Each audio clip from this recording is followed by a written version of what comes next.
భక్తులకు అయ్యప్ప స్వామి గురించి అనే సమస్య ఉంది. ఆ సమస్య ఏంటంటే స్వామివారు ఎందుకు ఇట్లా శిరముద్రంగా కూర్చున్నాడు అనేటువంటి సమస్య ఉంది.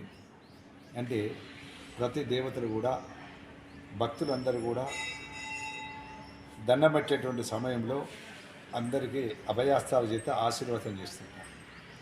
ఆశీర్వచనం చేసినప్పుడు మన అయ్యప్ప స్వామి మట్టుకు ఆయనే 18 మెట్లు ఎప్పుడైతే ఏర్పాటు చేసుకొని ఒక దగ్గర స్థిరంగా కూర్చున్నాడో ఆ సమయంలో ఆయనే ఒక వేలు ఇక్కడ పెట్టుకొని జపం మీద కూర్చున్నట్టుగా, అంటే ఎడమ చేతి బాధ ఉన్నటువంటి కొంచెం బెండు లెక్క కిందికి ఉంటుంది.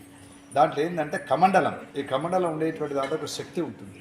ఆ కాబట్టి దీంతోనేమో ఆశీర్వచనం, ఇది జపమాల కింద పనిచేస్తుంది.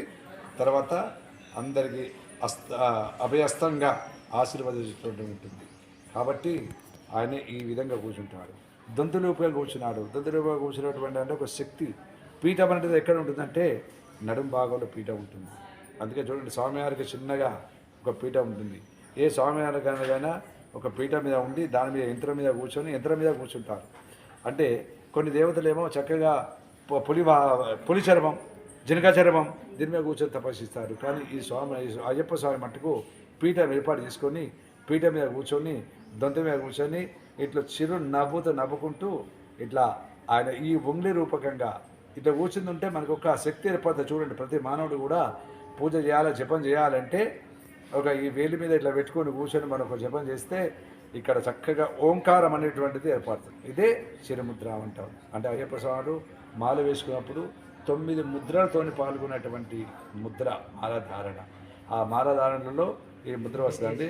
గురువు ఆజ్ఞ ప్రకారంగా అయ్యప్ప స్వామి ముగ్గురంగా, అయ్యప్ప స్వామి వెనుక ఉన్నటువంటి యంత్ర రూపకంగా 108 పూసలతో ఉన్నటువంటి దాంట్లో ఒక్కొక్క దానికి ఒక్కొక్క నామంతో ఉంటుందంటే దాన్ని అంటే 9 జ్ఞానేంద్రాలతో కూడినటువంటి మాలాధారణ.